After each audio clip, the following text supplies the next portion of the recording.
coronavirus has put weddings into a little bit of a tailspin, right?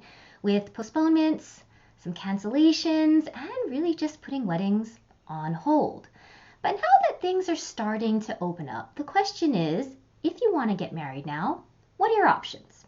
Today, we are going to be talking about the different types of weddings that you can have while COVID-19 is still here. Hi there, I'm Jamie Chang, your destination wedding planning guru and designer of joy at Mango Muse Events, the creator of Passport to Joy, the step-by-step online wedding planning course for couples, and the founder of Let's I Do This, virtual weddings in the San Francisco Bay Area. And I share real and useful and honest wedding planning tips, tricks, and advice you can use to help make planning your wedding easy and joyful so you can create a wedding you love. Because let's be honest, wedding planning isn't always happy. In fact, it can be downright painful, and nobody wants that. So we're bringing the joy back to wedding planning. Are you ready? All right, so let's do this.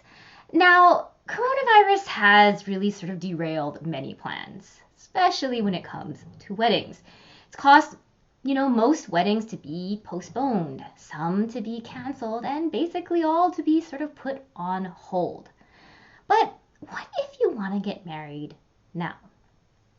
Because, who knows how long COVID is going to be here, honestly. And we've been talking about virtual weddings as a great alternative option given these COVID times and how to make your virtual wedding special. If you haven't checked out those videos, you definitely want to, in addition to hitting subscribe so you can access to all of our new ones. But today I wanted to expand a bit beyond virtual weddings because, virtual weddings aren't for everyone.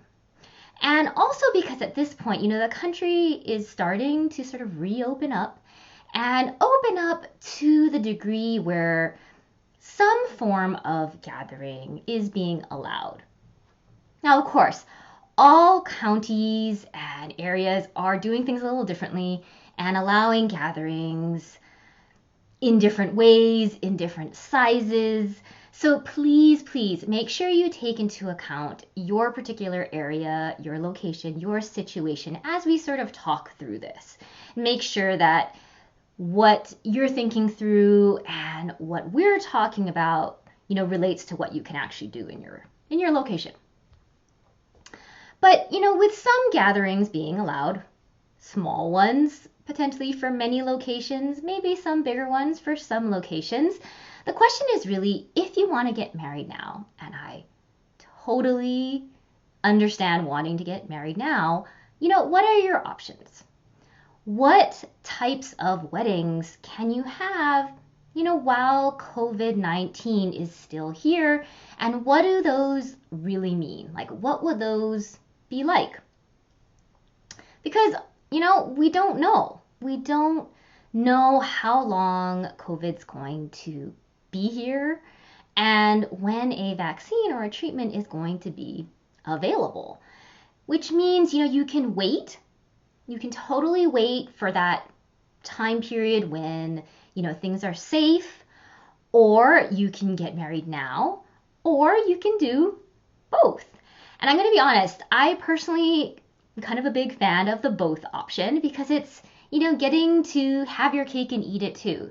You can get married and celebrate now and not have to wait. And you can also have that bigger sort of dream wedding that you've been imagining, with things like hugs and kisses and being able to dance all together in one, big sweaty group. All those things.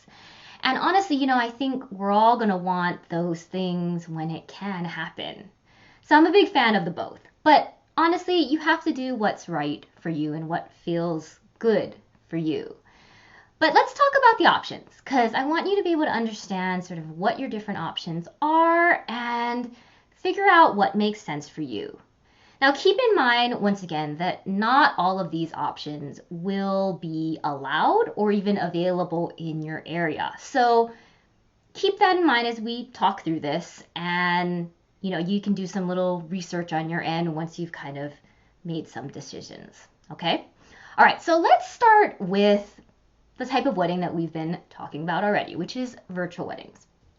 Obviously, with a virtual wedding, you and your guests are celebrating separately at home online.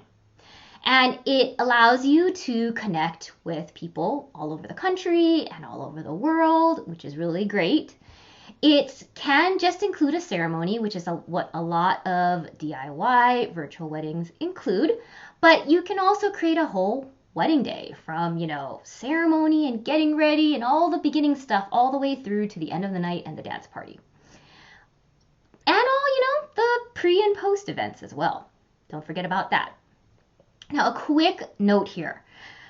This is when getting help from the pros is really helpful, and mainly because it will make that experience, that wedding experience, just much easier and more fun. And you can learn more about that. We had a video on that, so make sure you check that out in the virtual wedding series. I also have a virtual wedding service called Let's I Do This, which you can find the link below as well if you want to learn more. But actually, getting help from the pros with all of these options, not just virtual weddings, is going to be really helpful and especially sort of important now given COVID. And we'll talk a little bit more about that later, but I would keep that in mind too as we start thinking through these things. Okay, one last note on virtual weddings is obviously virtual weddings are the safest option, and they will always be the safest option, which is important to remember as we, continue to move through the rest of this year, because we don't know, what restrictions might change or revert back, just given how many infections and cases that come through. So your virtual wedding will definitely be your safest option. Okay, that's virtual weddings. Now let's talk about the elopement.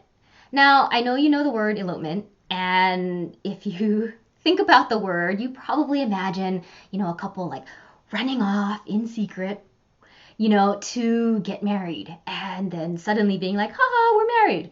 And while that definitely is still the case, and people still do that, elopements have also evolved, and they're not necessarily like that, or have to mean that. And so it can just be, a wedding with the two of you in that sort of traditional, way, but it can also include some guests. And it's usually, a small group, so typically not more than 10, but tends to be even smaller, something like, let's say 5 to 8 people. And it's obviously a very intimate type of wedding. In addition, elopements usually consist of just the ceremony. But in some cases, they can include kind of a little reception as well. This is really just going to depend in particular for what we're talking about today on sort of your area's restrictions and what you're sort of allowed to do and not allowed to do. There are it's important to know that there are companies that provide elopement packages to help make that easy. We talked about the pros just a little bit ago, and this is kind of what I mean. There are professionals who have these packages to help make an elopement easy. And they come with the vendors and the services that you'd need to elope. Okay, that's elopement. Let's now talk about the pop-up wedding. Now, pop-up weddings are a little newer, but they are popping up, kind of everywhere now. And the way to think about it is it's bigger than an elopement, as you can typically have, let's say, up to about 30 guests.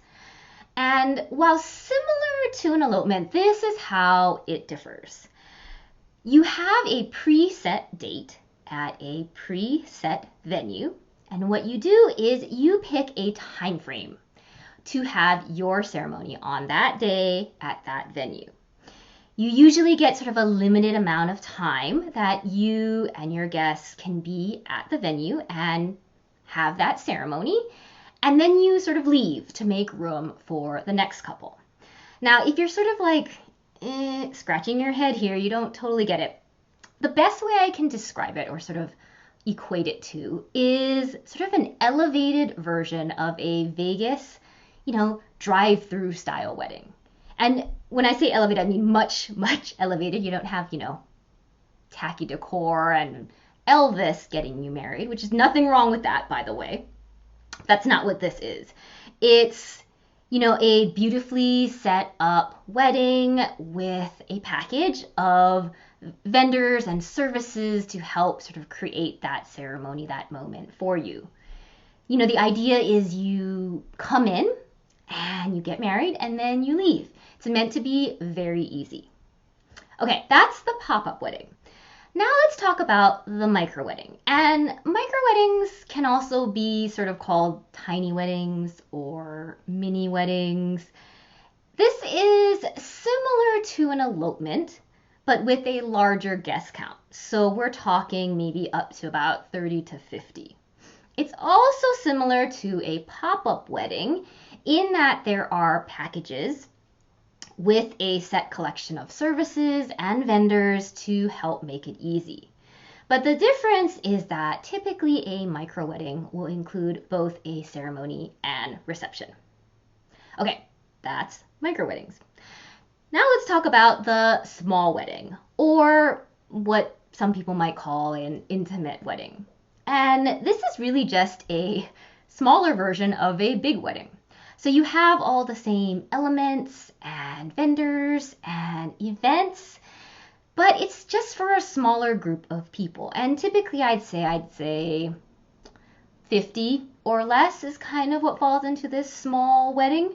You'd plan this wedding similar to any sort of normal, bigger wedding, except it's just smaller in size. Which leads me to the bigger wedding, or normal wedding, if you want to call it that, which is basically a wedding with more than 50 people, where you have all the elements, vendors, services, events that you would imagine would be at a wedding. This is kind of what you typically think of when you think of a wedding. Okay, last type of wedding that I want to mention is sort of the hybrid wedding. And this is sort of a new thing, obviously, with kind of COVID. And what it is, it's a combination of one of the types of weddings I just mentioned, in addition to a virtual wedding. So, given all the restrictions on gatherings and size of groups, given COVID, this allows you to have more guests in attendance virtually without actually having to increase the number of people who are with you together, who are with you on site, who are involved physically at the wedding. So you can have more guests without having more guests, if that makes sense. Okay, that's the hybrid wedding. Now, those are your options, really, right now, and likely for the foreseeable future. So the inevitable next question is, which one is right for you? Okay, your decision will be based on a bunch of different sort of factors here. Number one is going to be your guest size or guest count size and who you want at the wedding.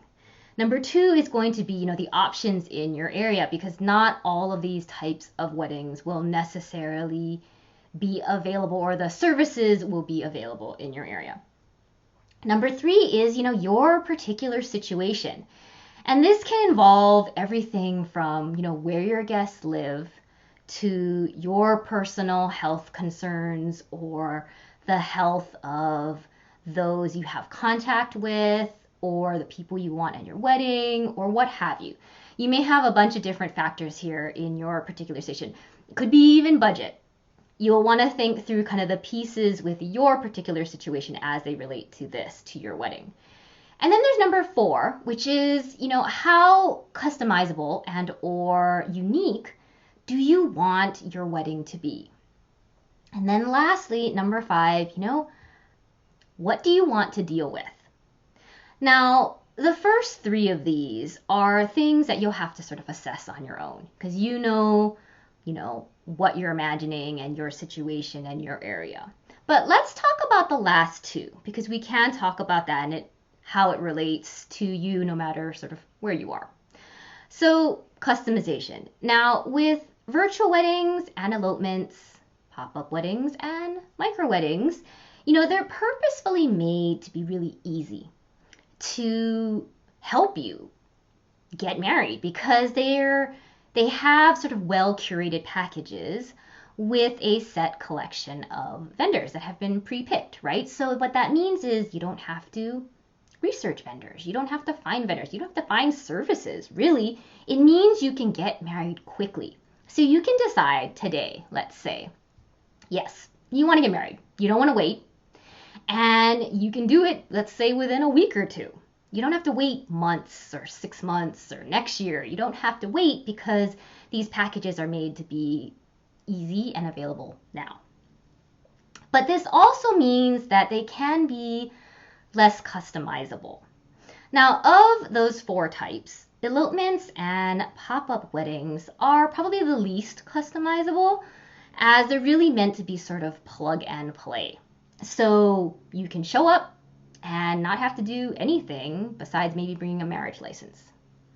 Versus virtual weddings and micro weddings have a little more flexibility and the ability to create something more personal, but they, in turn require a little more planning.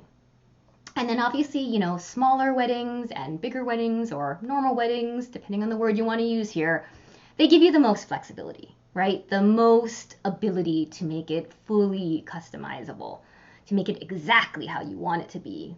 But they obviously require the most planning. Now, if you're completely DIYing your wedding, then, the idea of packages won't really apply here because you're not using pros. But if you are getting help from the pros, which I highly, highly recommend, then you'll, want to think about how personalized you want your wedding to be. And then, just pick the right wedding type for you. Okay, so let's now talk about sort of the biggest issue here, number 5, which is what you want to deal with. So it's important to remember that with any in-person wedding, and we're talking basically all the options we discussed, except for, say, virtual weddings. Unless you are doing it only with those who, you live with or people who are in your sort of social bubble, which is sort of the term we're using here, which just means the people that you are seeing and associating with and only associating with them. If that's the case, then what we're talking about going forward is probably not so much of an issue. But if you're not just sticking within that social bubble or the people you live with, then, social distancing and masks and having no contact is going to be super, super necessary. There will also be a lot of restrictions around gatherings, how your wedding can run, where you can have it, how dinner and drinks can be served, how dancing can take place, etc. And any in-person wedding will require more time, more money, and more effort to plan and execute in order to protect everyone. It's just, there are more logistics involved, there are more things to think about, and so it will affect all those things. Now, I'm talking, to be super duper clear, I'm talking about, a wedding that's taking place a month from now, 3 months from now, 6 months from now, even next year. And I don't say these things to be a Debbie Downer. I really don't want to be that. But I also want to make sure you understand and are just fully aware of the reality of what your wedding could look like and be like before you make a decision. I have a blog post that I wrote recently that talks more about this, what to expect, and I'll make sure I put that in the comments below, okay? So make sure you check that out too if you want to learn a little bit more about what I'm talking about here.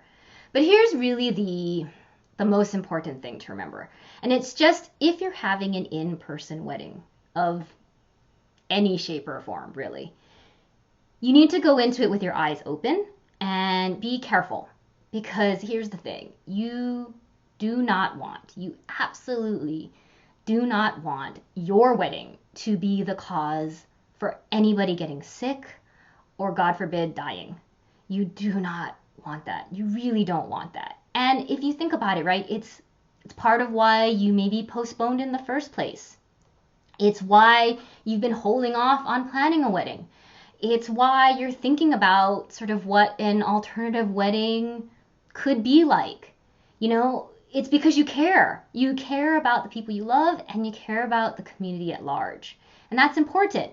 But don't make that decision and those cares be for naught.